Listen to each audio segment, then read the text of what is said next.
Bom, Mário, mas afinal, do que se trata essa bendita psicanálise? Bom, eu vou iniciar retomando um ponto que a gente parou da última vez, né? Que última vez? Essa é a primeira. Então, eu começo Como justamente, foi assim? proposital a brincadeira, esse é o first time, né? Mas eu fiz essa brincadeira justamente para introduzir uma. Enfim, introduzir a psicanálise, né? Porque a brincadeira, a piada é uma coisa que tem muito valor na psicanálise, que tem um nome até bonito, chama xiste, né? E que diz muito assim enfim, do funcionamento inconsciente e tal. Então por isso que eu já comecei na brincadeira para entrar de chofre mesmo nesse assunto da psicanálise, né? Mas Bom, mas então, a gente voltando à questão. O que é psicanálise? Como que você poderia traduzir isso para os dias de hoje? então, a psicanálise é um tema assim muito interessante porque ele emplaca em muitas rodas de conversas assim, sociais, entre amigos, né? Enfim, porque todo mundo tem uma certa familiaridade com a psicanálise, ou todo mundo se autoriza a uma certa familiaridade com a psicanálise, justamente porque ela é uma disciplina que trata dessas coisas essencialmente humanas, né? Então, até todo mundo parece que sempre tem alguma coisa a dizer sobre o inconsciente, sobre a questão da sexualidade, do complexo de Édipo. Então é uma coisa que já, vamos dizer, se brincou, se colocou assim na cultura de uma maneira que as pessoas se autorizam a poder falar disso com uma simplicidade ou com uma familiaridade que não é própria à disciplina, que é muito complexa, que, enfim, traz temas assim sobre a natureza humana muito complexos e tal. Mas de qualquer forma é muito interessante esse aspecto assim de familiaridade que as pessoas espontaneamente sentem em relação à psicanálise, né? Bom, mas agora a gente tentando transportar isso para os dias de hoje, né?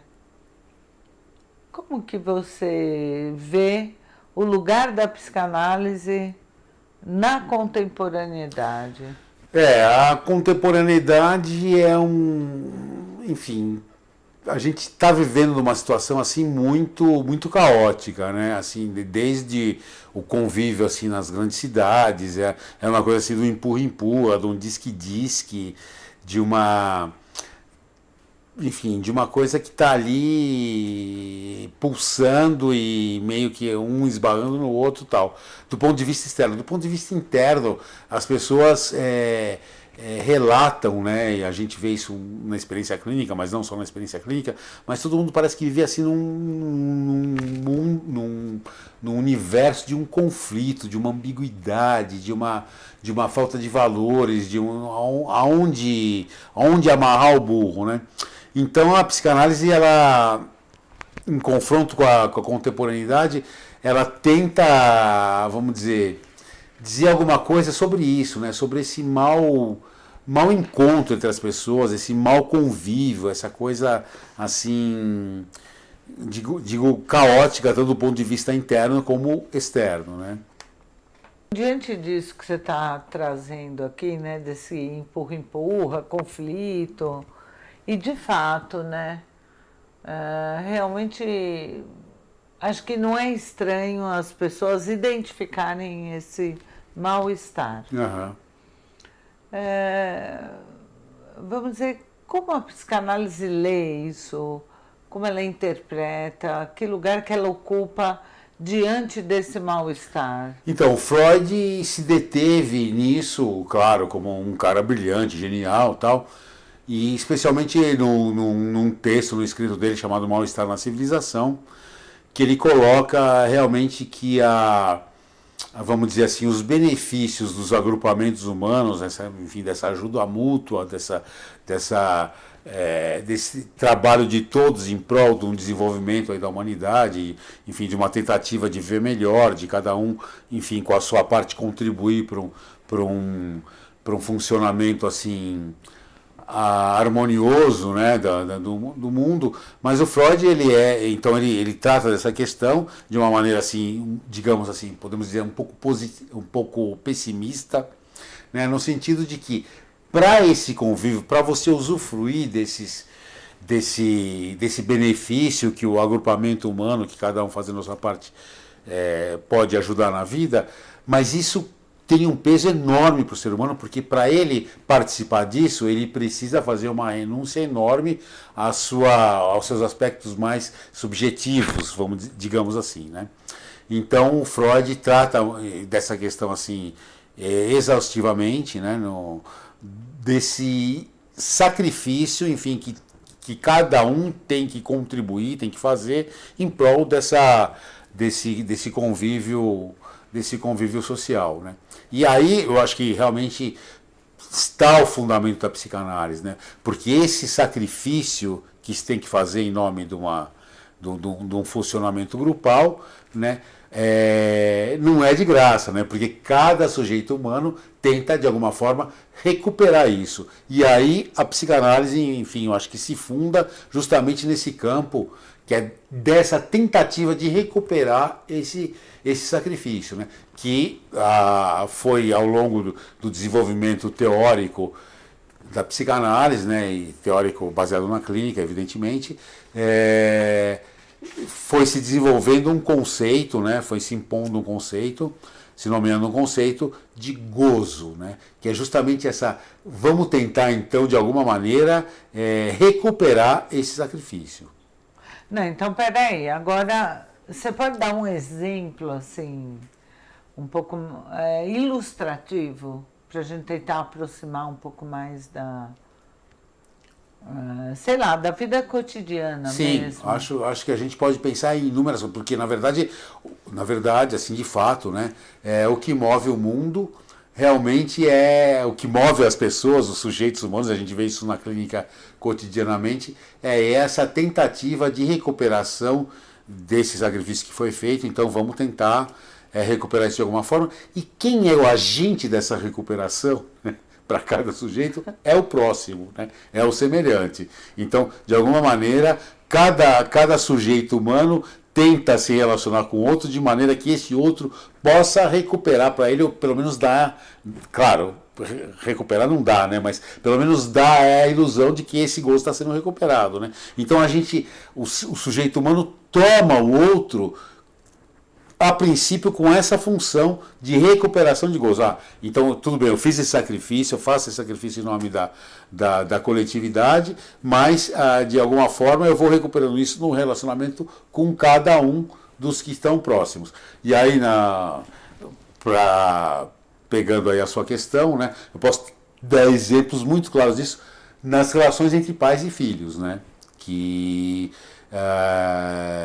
é muito propícia, ou pelo menos é a base, né, da socialização humana, né, os filhos com os pais, e aí já começam a se instaurar as primeiras matrizes de gozo. Por exemplo, todo mundo já deve ter presenciado isso, já deve ter compartilhado, né, de alguém mostrar no seu smartphone uma curtíssima metragem do filho ou de crianças, assim, sobrinhos, etc., dançando, ali entretendo um monte de adultos em volta, muito ávidos de ver aquele espetáculo, né?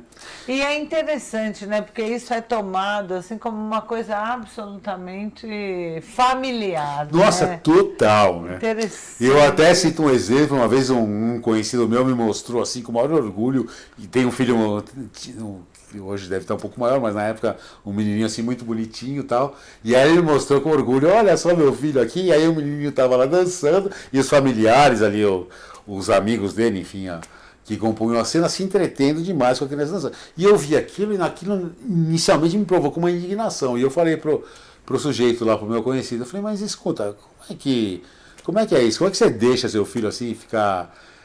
mas que tem? Né? Não tem nada demais. Eu falei, mas pensa na situação, você, por exemplo, dançando e todo mundo em volta rindo e se divertindo com você dançando. Aí esse meu conhecido me disse, mas é completamente diferente. E aí, completamente diferente por quê? Né? A única diferença é que o adulto ele pode ter um poder de escolha em relação a ocupar esse papel. A criança em muito menor grau, né? Porque ela está mais à mercê das pessoas. Então aquilo para ela, né, ela não tem realmente o alcance daquilo, enfim, ela está ali, enfim, causando o interesse das pessoas e aquilo talvez a gratifique ali naquele momento, mas a repercussão disso é enorme, né? Porque ela está sendo ali um objeto de entretenimento e, enfim, isso é uma questão muito grave que depois eu acho que vai ter seus desdobramentos. Posso citar outro exemplo também, por exemplo, sei lá, uma família de classe média pensar, vamos fazer a nossa viagem dos sonhos, agora tem uma promoção ótima em maio, para a gente ir e ficar 3 semanas lá nesse lugar tão paradisíaco, e essa família tendo sei lá, um filho na 7ª série, por exemplo. Então, vocês imaginam que é uma criança, um pré-adolescente, na 7ª série, faltar 3 semanas na aula, né? Mas os pais, de alguma forma, acham isso totalmente válido, porque estão proporcionando ao filho a possibilidade de fazer uma viagem, enfim, interessante ou volumosa, enfim, dispendiosa, mas à custa de um desprezo total da própria condição do filho, né? Quer dizer, da própria realidade do filho ali naquele momento, porque se ele faltar 3 semanas na aula, ele vai ter que depois fazer um esforço sobre-humano para recuperar aquela perda, etc. Mas os pais acham isso naturalmente normal, assim, acham até legal, estou proporcionando isso para ele, e desconsiderando, enfim, o valor da vida do próprio sujeito. Então, o que a gente pode imaginar?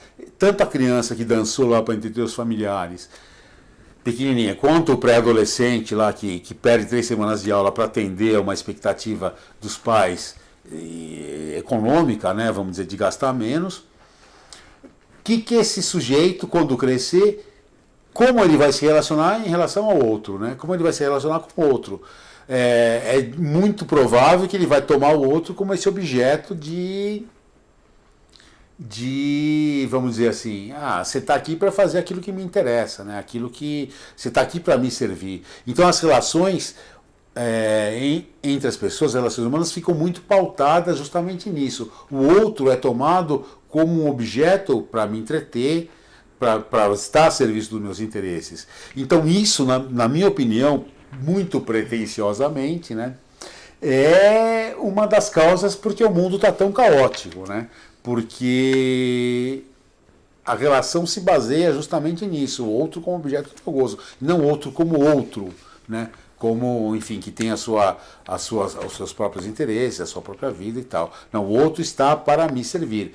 Então, isso eu acho que um pouco caracteriza a vida como ela está hoje. Você pode me perguntar de outros exemplos em relação a isso, por favor. Então, bom, diante do que você falou, dá para a gente pensar também algumas coisas que a gente vê com relativa frequência, como, por exemplo, os noticiários diários. Você liga a TV logo cedo e aí você vê um monte de desgraça, enchente, enfim, acidentes e tal. O que acontece? Quer dizer, a nossa percepção mudou. Como que é isso? Isso está tendo um incremento? Então, a mídia traz essas desgraças, enchente, enfim, muitas tragédias, e entrevista as pessoas dizendo, perdi tudo na enchente, ou então meu filho morreu nessas circunstâncias e tal. E isso entretém demais as pessoas, né? As pessoas ouvem aquilo. Basta você ver também um acidente que acontece assim na via de trânsito e tal, as pessoas param, a cidade para, porque todo mundo quer olhar aquela tragédia. Então, esse coisa do outro como te entretendo no seu aspecto mais trágico, na situação pior da sua vida, entretém as pessoas, né? Torna assim interessante aquilo. Então isso é uma coisa realmente que vai bem nessa linha de o outro vai te restituindo uma satisfação, né? Vai te entretendo de uma forma assim absurda, né? Então, mas chama atenção, né? Como que a gente pode explicar, do ponto de vista da psicanálise, como ela vê esse fator de atração, essa coisa assim tão mórbida, tão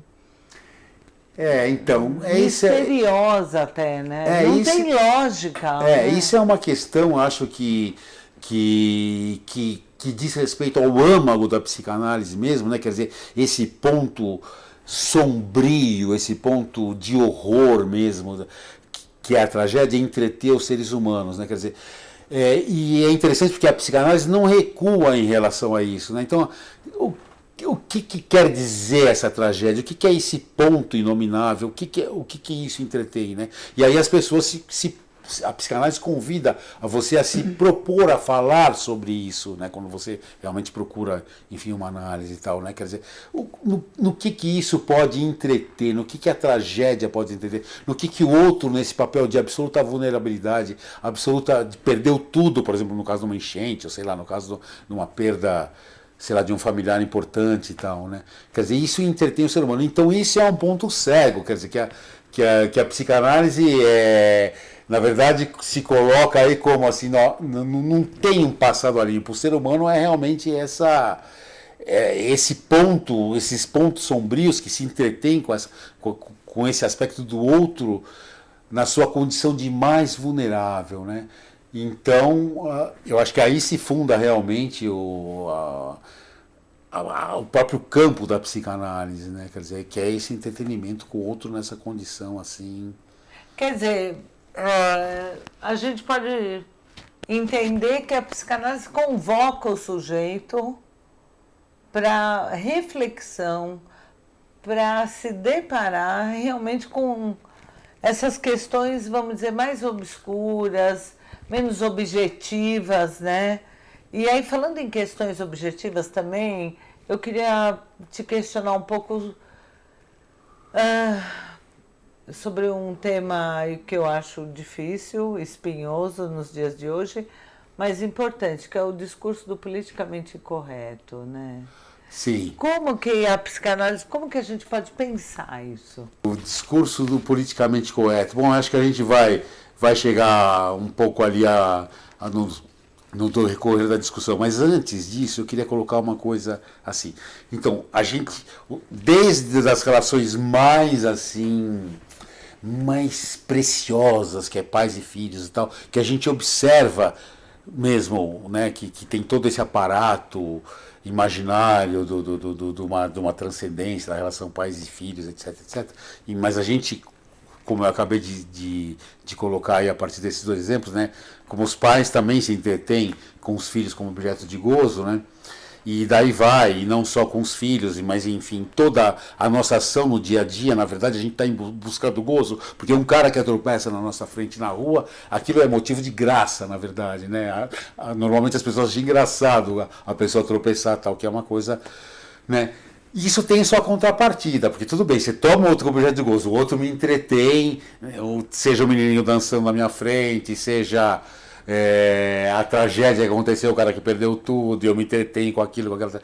Mas isso cria uma contrapartida que é o seguinte: bom, se eu me entretenho com o outro dessa forma, o outro também deve se entender comigo. E aí que a coisa entorta, entendeu? Uhum. E aí cria realmente um sem universo de paranoia, né? Bom, então eu preciso ficar atento em relação ao outro também, né? Porque o outro também vai me usar e abusar de mim e se entreter comigo, né? Então isso cria, na verdade, vamos dizer, um clima de paranoia, de persecutoriedade, de dificuldade nas relações, de perigo nas relações, né? E isso a gente está vivendo bem. Eu acho que a gente vive bem nesse ponto. E bem nesse ponto, nesse momento da história da humanidade, ou pelo menos aqui nas grandes mas metrópoles. Que é até de uma radicalização, né? Que a gente vê polarizações, né? Como assim polarizações? Ou você é a favor, ou você é contra, né? Quer dizer, isso é muito presente nos dias de hoje. Tem né? sempre um questionamento, claro, em relação a isso. Sempre a coisa vem com entretenimento, né? Quer dizer, e o inimigo de prontidão, né? Exatamente. E a mídia extrapola isso, né? Nossa, e deita e rola em cima disso e conta as tragédias, e um que faz com o outro e o outro que respondeu e tal, etc, etc.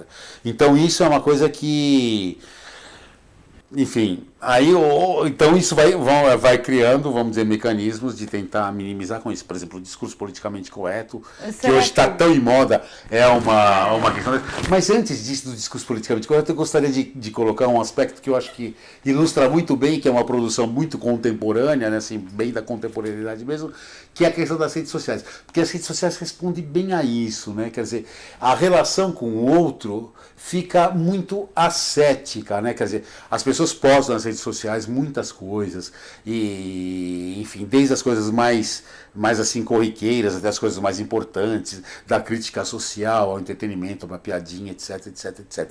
Mas tudo muito asséptico, porque é tudo muito distante, né? Quer dizer, ao mesmo tempo que você se interessa em saber da vida do outro e o outro se interessa em saber da sua vida, mas é tudo muito ali, não tem um corpo a corpo, está tudo muito bem protegido, né? Quer dizer, então o outro ali de alguma maneira ele está enredado, né? Quer dizer, então as relações elas são muito nesse sentido assépticas, né? Porque você não tem um contato direto, não tem um corpo a corpo, um confronto, né? Quer dizer, isso faz com que até perca um pouco. Com isso, como disse o Freud em algum momento, né? Vai junto com a água da banheira, vai o bebê, né? Porque perde a graça também as relações, porque aquele caráter estético que as relações tinham antes, por exemplo, entre os amigos, de querer saber da vida do outro, etc, etc, etc, ou entre os amantes, se entreter com o mundo do outro, isso já não existe mais. Importa é o que você expressa, da maneira como você expressa, e também a sua aproximação do outro fica muito menos direcionada pelo afeto, pelo que aquele outro pode significar para você nos pontos de vista mais internos, mais profundos, né? Quer dizer, você tem um interesse para aquela pessoa que é uma coisa absolutamente inusitada, que é o inconsciente que na verdade determina, mas passa a ficar determinado por uma relação assim sutilmente utilitarista, né? Quer dizer, então eu vou conversar, eu vou tratar ali de assuntos que tenham ali um sentido por uma questão realmente assim de uma utilidade, uma funcionalidade, né? Quer dizer, não tem mais aquele caráter estético daquela sensação do encontro com o outro, né? Tudo muito asséptico, muito funcional. Então as redes sociais, eu acho que elas vêm representar, vêm se colocar nesse momento muito em resposta a esse perigo que a relação do outro, que a relação com o outro, corpo a corpo, representa. Né? É interessante. Né? E que está muito mal administrado, porque tudo bem, a gente também tem que arriscar alguma coisa, tem que pagar para ver um pouco o que esse encontro vai dar. Quer dizer, a partir de tudo isso que você está trazendo aqui, essa dificuldade, a relação do outro, quer dizer, esse uso que um pode fazer do outro, essa busca de restituição de gozo. Você trouxe temas assim extremamente importantes e muito reflexivos, né? E aí, quer dizer, qual é a posição da psicanálise diante desse panorama? Legal, né? Muito boa pergunta, porque na verdade essa coisa, ou de fato, né?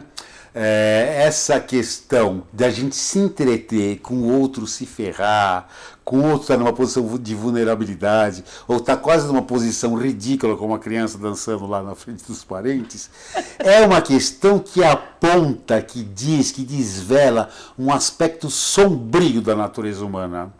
Um aspecto assim, quase que monstruoso. E é aí que a psicanálise entra, porque ela não recua em observar e falar, vamos tentar entender, ou sei lá, tentar entender é muita pretensão, né? Mas vamos acolher, pelo menos, o que é esse aspecto sombrio e monstruoso de cada ser humano, né? Vamos, então, ser o espaço onde isso possa ter alguma forma de expressão, né?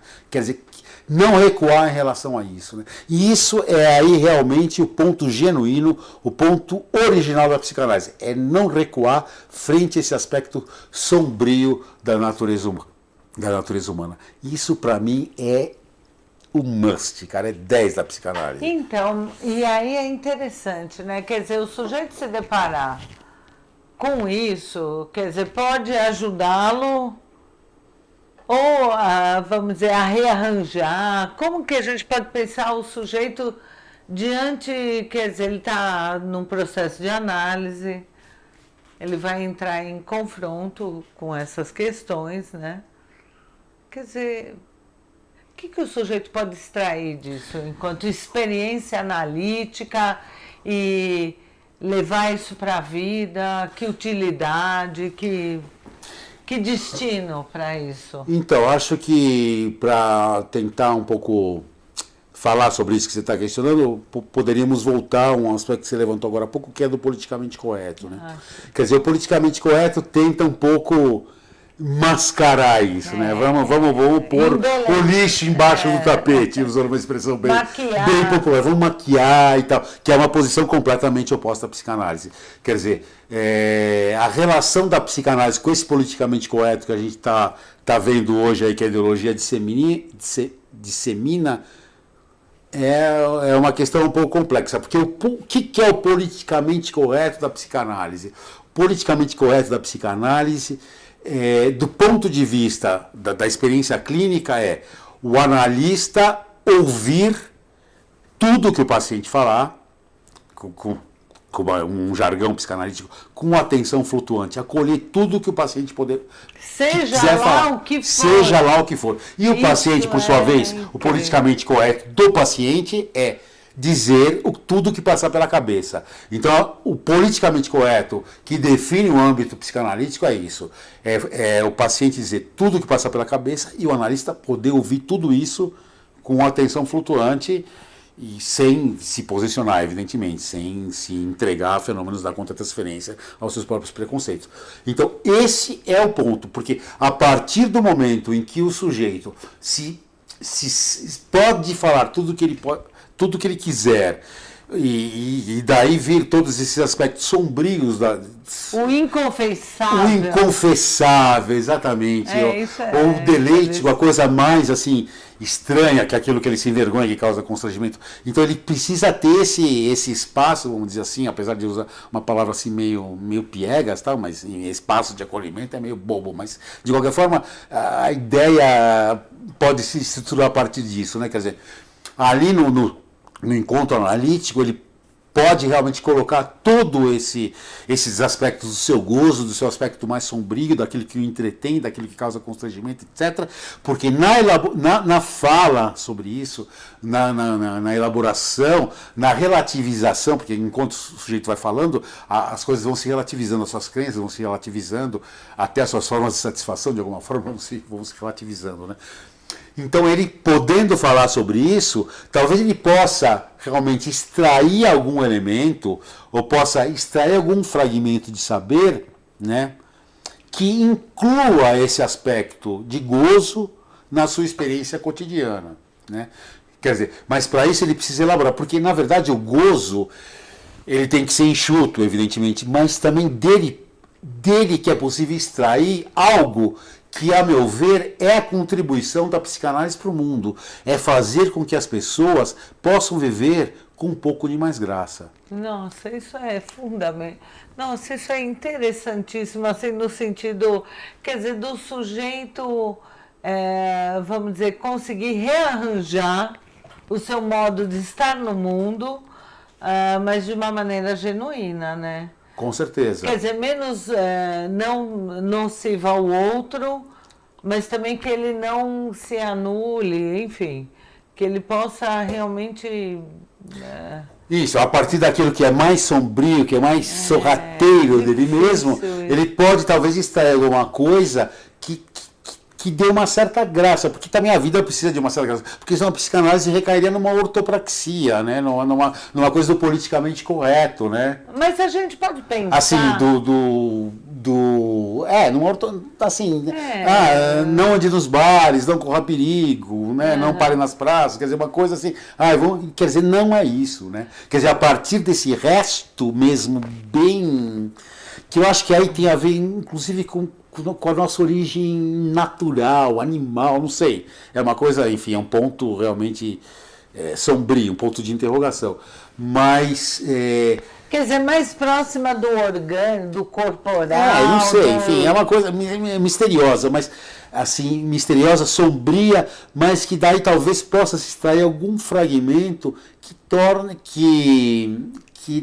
a vida um pouco mais interessante, com mais graça, né? Para não recair numa coisa assim absolutamente do politicamente correto. E só isso, né? Quer dizer, eu acho que essa é a grande contribuição da psicanálise. É isso que a psicanálise tem que proporcionar para os seus clientes, vamos dizer assim, ou para a humanidade, né? Quer dizer, é possível viver com um pouco de mais graça, porque na verdade o que a gente está vendo é isso, as pessoas viviam apaticamente, com tanta oferta de mercado e de possibilidades, mas as pessoas não sabem muito bem o que fazer com isso, porque na verdade a articulação que vem disso que a humanidade, que a tecnologia oferece, precisa ter uma articulação, uma coerência com aquilo que é mais íntimo do sujeito. A gente não pode dizer também, quer dizer, o que vem de fora não entende aquilo, quer dizer, só o sujeito, um a um, para saber aquilo que ele traz, né? Quer dizer, aquilo que ele, vamos dizer, que ele é mais genuíno e ao mesmo tempo mais sombrio. Isso, né? como é que ele vai articular isso de uma maneira operacionalizada. Né? Que ele consiga manejar, vamos dizer, na relação com os outros e no mundo. Né? Vamos dizer, eu nomearia, vamos dizer, uma operação para isso, um orçamento de gozo. Quer dizer, o sujeito tem que calcular exatamente, né? Nossa, aquilo que eu estou percebendo em mim mesmo, que eu reconheço em mim mesmo, como é que eu posso operacionalizar isso? Como que eu posso articular isso com as minhas escolhas, né? De maneira que eu possa pagar pelo preço dessa graça, né? Porque a graça realmente ela sempre tem um preço, né? E é possível a gente pagar esse preço, eu acho que desde que haja esse cálculo, essa estimativa, né? Tal escolha, o que eu vou perder com tal escolha, o que eu vou ganhar com tal escolha. E o analista realmente está ali ouvindo, seja a escolha que for do sujeito, né? Quer dizer, o analista não tem que ter nenhum comprometimento com os seus valores pessoais em relação a essa escuta que o sujeito está falando. Esse é o orçamento de gozo, é um orçamento que o próprio sujeito vai fazer, que o analista, na verdade, funciona como testemunha, pode fazer até uma pontuação, enfim, ou chamar atenção de um aspecto ou de outro, mas realmente é essa coisa assim, eu vou até ali, mas ali eu posso pagar o meu vamos dizer, o meu estipêndio dá para pagar aquilo, não dá, qual vai ser a consequência e tal. De maneira que o barraco não caia na cabeça do cara, né? E que, na verdade, a vida tenha mais graça. E tenho dito.